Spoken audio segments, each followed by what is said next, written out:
What is going on, everyone? My name's Boit, and I'm back with some more Age of Mythology. The Titans action, spawning in the red color, playing as Hades. His name is Skadi. His partners today in the blue color, playing as Poseidon. His name is Gold Lion, and rounding out the team in the purple color, playing as Zeus. His name is Mythic. His opponents today in the green color playing as Thor. His name is Lordy. In the yellow color playing as Hades. His name is King Dragon. And finally, rounding out the team playing as Zeus. His name is Revan. The map Mediterranean. Group stages are winding up. There's only a handful of games left to go before teams are eliminated or advance, and we move into the knockout stage.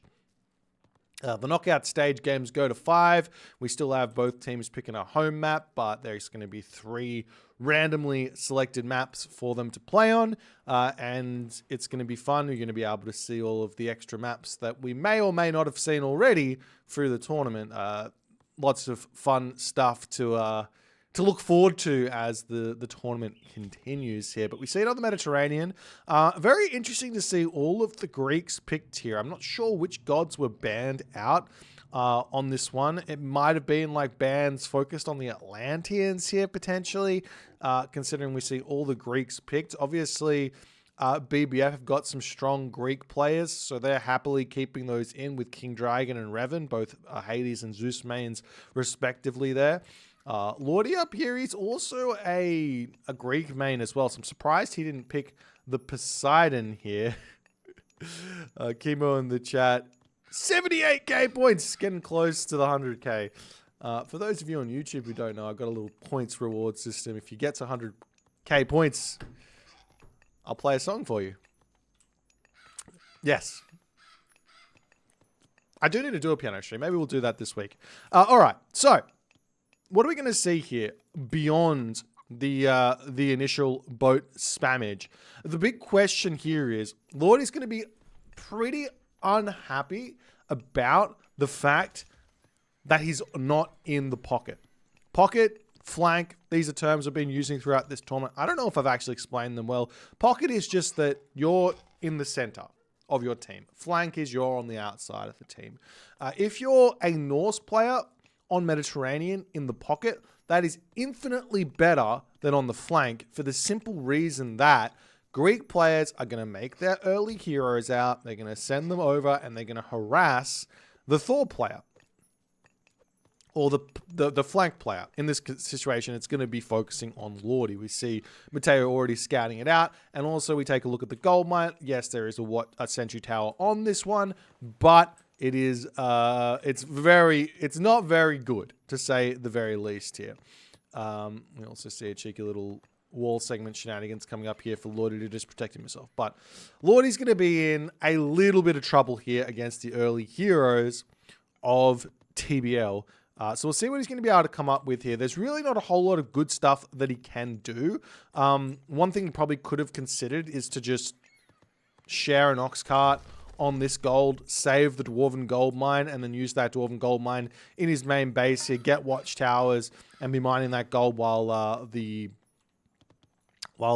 Greek players have to retreat back with their heroes away from there. That could have been an option there. Obviously, we've also got a Bolt coming through for Zeus to help out, as well as the Hades having those Sentinels. Hades is a really, really good god to have on your team on Mediterranean because of those Sentinels to protect against that early hero harassment. It's the only real god that can protect against that. So we'll see if BBF is going to be able to do this one, as everyone's going to be advancing here. We see the Athenas coming through, a couple of Hermes as well here. Gold Lion going for the Hermes as well, just to ensure that he's going to be nice and safe. Freya going to be coming through as well here for Lordy.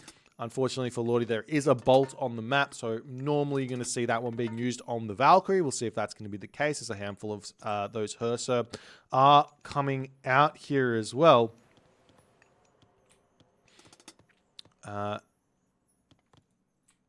we'll see how things are going to go here, as Gold Lion ready to start putting the pressure here onto Revan. A couple of ships are coming in. Revan's missing a trireme here, so he's got to be a little bit more careful with this, as he does pull back away from this Gold Lion triremes here. Revan's going to be able to defend himself momentarily, though. He's got a lot of fishing ships kind of all placed out around him in a bit of a strange way. We do see the bolt there onto the Valkyrie as the double Minotaurs coming through here for Matteo and Scardi onto that position. Already going to be putting some serious pressure on as Revan trying to retreat back, trying to stay nice and healthy over here. And Lordy, he's got himself out a couple of Herso to defend himself. But the Minotaur, they're already targeting down the dock over here. There's no, at the moment, there's no heroes in here. So Lordy's actually going to be completely fine to defend on this position here. Is Matteo not paying attention? Is Scardi going to be pinging this one crazily, it would seem. But it looks like 1 Minotaur down, 2 Minotaurs going to be down. Scardi actually not paying attention on this one either. As Lordy opening up in this game very, very nicely. King Dragon holding here beautifully for the time being. Revan just needs to play defensively here because it seems like BBF are doing a good job of defending here for the moment. As we also see on this position, we've got Revan pushing through. He's going to be able to pick off a villager here. Great move there from Revan as we do see the Sentinels are in, as it looks like BBF are getting the value early game here on the land at this moment here. We could see a restoration coming down onto this position here to help out. We are seeing the gold line pushing forward here. Going to be losing a little bit of units over there, but also picking off the fishing ship. Restorations coming through here as well as Lordy pulls back ever so slightly. Another restoration coming down from Matteo. The question is, will Revan come over and use his restoration on this side? It looks like not just yet, but those longboats are very, very strong here. We'll see if it's going to be enough here, so long as Lordy and King Dragon can micro this one well enough. They do have the defender's advantage, so they should be okay here to hold, but King Dragon getting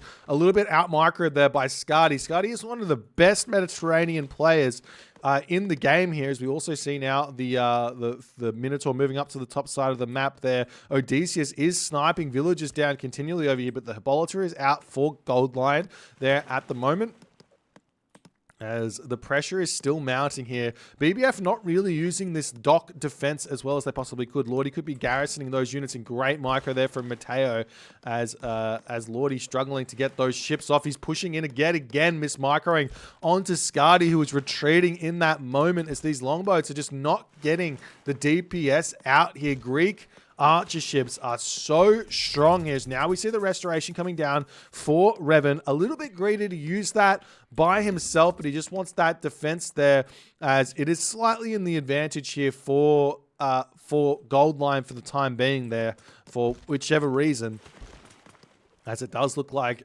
TBL have managed to push in front here, as it looks like I've also missed my banner here. So let me turn the banner on. Banner. And Scardi, Matteo going to push through. Revan's now going to be the one in trouble because, well, not only that, he's actually losing the water. So it looks like TBL managed to get a clean water victory here. Now, what do you do when you win the water on Mediterranean? The easiest thing is, as we are seeing Persine coming through for Scardi and Matteo, the easiest thing here is to get your upgrades or get a town center. We've already got Matteo over here with the villagers on this wood line, ready to grab this town center on the back here, though that one is Scardi's, it seems. But everyone's going to be going for those right here, right now. Scardi grabbing this town center over here. We also see Hippolyta in the forward position here. We do have Lordy grabbing his forward town center. So this is really, really good here for Lordy. So he's not going to be getting kicked out of this game straight away. But what I would have liked to see as you sack the water here, you've got to put some pressure on that forward town center. Because if you just give the water up and let your opponent have the water for themselves there, and win, because you're just basically by losing all your boats, going for a town center, you're just saying to your opponents, the water is yours and you can have your town center as well. So you're just behind. Whereas if he's sent like a handful of these units forward to defend and prevent that town center from going up, at the very least he would delay this town center. His town center would get up relatively quickly with just the one unit there, and he'd be able to put some forward pressure on. We are seeing the Odysseus moving forward yet again for Revan. Going to be looking for some pressure over here. Revan's got the back town center up. This is a mistake that we see all too often as the Gold Lion, Theseus, and Hippolyta coming through here as Revan's moving forward to grab his own town center. Odysseus will be back to defend a little bit here as the fishing ship's getting brought back there. But Skadi, 3 town centers. We also see Gold Lion getting his 3rd town center up on this position. King Dragon is already 3 town centers, getting his farms up on all of that. He's also got some hunt on this position to eat as well. So that's going to be a big help for him to get his villager production going. And the big question is, what is the angle that TBL is going to take moving forward here to finish this game? Do they go for an underworld play? Do they just go for the stock standard rush, Mythic Age, and go? One thing that I really like from a Greek team that's got a Hades and a Zeus is for the Zeus player to stay in the classical age here and spam hoplites out, whereas the Hades player rushes Mythic Age through Artemis. And what happens is you can underworld when the Hades player hits heroic age for the partner here making mass hoplites to really punish like the pocket player or something like that who's going to be greedily teching.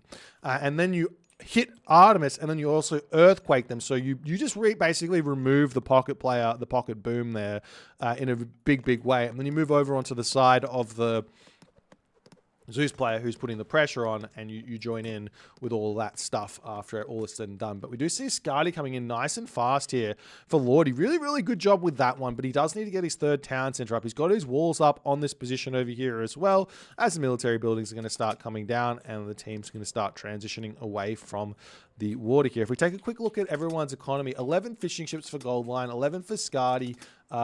Lordy's on 4. Where's Matteo? I always forget what this is. Matteo's only on 9. So, in essence here, the fishing ship production, it's going to matter a little bit, but not the biggest of advantages here for TBL at the moment. As we do have now Lordy coming through, but Apollo's going to be in here. And as I said, if there was some units out, underworlding onto that position here would be huge, as the scout getting pushed back here, trying to keep that one alive. No, oops, Skadi now recognizing that he wants to keep the scout alive, and underworlding this position is going to be absolutely gigantic if he wants to go for it, but looks like he's not, as the units are just in position ready to start pushing forward. We've got some raiding cavalry out for Lordy. And Matteo, he is actually deciding to stay in this classical age. So that's an interesting thing there as well, moving forward, as the dock's all going to get cleaned up. Town center's in range here. Not really. No, there's no town centers in range of water in this game for the time being. As the temple coming up over here. Market coming up for Skadi as well. As walls all finishing up and everyone's getting their boom in. Revan just a little bit behind at the moment, but the fact of the matter is Revan's got his town center up, so all he needs to do is just kind of defend. They do have a frost as well, so he's got an extra little bit of advantage there to just hold on this position. Lordy and King Dragon aren't that far behind, if behind at all here, as the unit's starting to push forward. A frost onto this position would give Revan some advantage here, but looks like Skadi's joining in on this position as well, as Revan pushes in with some Toxotes. If he wants to dive into that town center, that would be a really good move there. But it looks like Revan's pulling back, as King Dragon trying to come maybe a little bit too far forward as his villagers moving in. Just put the buildings up over here. We see the Hephaestus coming in for Skadi as well, as he is skyrocketing into the Mythic Age really quickly here in this game. Apollos are also coming through on the front here. We're seeing the Apollo coming through from Matteo. Matteo can join up onto literally anywhere on this map. He can join in to push into Revan, or he can push in onto the back of Lordy. Lordy has got the market up already. One thing that Lordy could try here is go through tier, get some Yormid Elvers up to control the map, and then try and go for a side build of sorts on this position here. But, I mean, honestly, Lordy's been getting away with a lot here, as Matteo hasn't really done anything. He can basically sit back and just hope that his team pushes through on this left side, because they are very much in front here. As Gold Line trying to surround on this position here, pushing around here with that Manticore as well to help out. Nice usage of those Toxotes, getting that range damage off onto the Ajax. Going to snipe that one down here as the Hippocon pushing in here. Revan can just garrison to the town center, exactly, getting a whole bunch of bonus damage out of that town center as well. Trying to hold on here as best as he can. Aphrodite also coming through for Gold Line, though. That's going to be a big, big problem here, as we also see a fortress up for Skadi, which is going to mean immediate Heliopolis are going to come through here. I wouldn't mind seeing a Ford Temple down as well for the Colossus to move forward. Has he done that? No, he hasn't. As we do see an Underworld coming through for Mateo, pushing it onto the backside of the map. This will have to be a Frost here from Lordy if he wants to hold on to that, as the unit's staying on the front here, putting some more walls down there. But definitely a Frost on this location wouldn't go astray, as there's the Frost. Plenty Volt is up. And in that, I imagine, if we check out Skadi's point of view, he is making some Petropolis on the front here. But I imagine he's going to go immediately into those Heliopolis as he can. As there's not really a good answer to Heliopolis just yet. The best answer for Heliopolis for Greek is going to be Colossus. And after that, it's going to be Prodromus or Hoplites. And you don't really want to build either of those against the... or maybe you can make Hippocon as well, Mass Hippocon, before the Watchtowers start coming through. As the Manticore going to clean up these units over there. Meanwhile, in this position, we do have some walls attempting to come through here for Lordy to hold on. How are the armory upgrades looking? He does have a little bit here, but will he get those walls up is the question. It looks like he's not going for it. Just going to be going for the units. First and foremost, there's some more units are going to come through here. The Hoplites coming in on the back. He does have those heavy Hoplites there as well. As the Manticore gets sniped down. Thrawn Axeman not really targeting down. Well, they are targeting down the right units. Those Huskar are going to be able to slice through the Toxotes here very, very easily, as it does look like Mateo's army has been cleaned up here. Great defense by Lordy for the time being, but Skadi has taken the town center down on this position. Revan is in a very, very difficult spot now. BBF does have access to 2 underworlds here, it would seem. But Revan obviously hasn't hit that heroic age just yet. Artemis is coming through for Gold Line to put a complete stop to Revan's position in this game, though, is the big, terrifying thing moving forward here. Revan's sitting back. He can't really do a whole lot here. He's also going to be running out of gold in the future here. He's only got the 1 gold mine. We do see the markets are up here. Trade route started for Mateo on this top corner as well. Really, really nice boom there for Mateo. He's pushing back through. Fortress coming up. Hypaspis are in to take out this Norse infantry-based army. The question is, do you go for mass cavalry now? And I mean, you can't really ever go mass cavalry because then you can't really build anything. Forest Fire coming down on this position here from Lordy here. Bit of a mistake to hold on to that one. It is worth it to just use that Forest Fire early game onto a forest of the Greek players there, but looks like the team BBF didn't manage to get that one off, so using it here to allow the units to push in onto this position, but not quite able. He does manage to take the fortress down here. As the Colossus pushing in as well, going to start putting some serious pressure on at this moment, as the Heroic Age or Mythic Age is now in for... the Mythic Age is now... Who is it in for? Gold Line. Gold Line's now got his Earthquake. The question is, what do you want to use it on? Do you just use it on the Thor? Probably it's the simplest option here, as he does drop it down. 1 temple, 1 fortified towns, and a couple of houses. Everything's going to go down here. Lordy doesn't have any masons, upgrades, or architects there, so he just loses everything on that position, and Mateo is going to absolutely clean all of this up. The Colossus does get frozen there, but Lordy in that position says, yeah, all right, game is done, and TBL manages to take game number 1 in fairly commanding fashion here.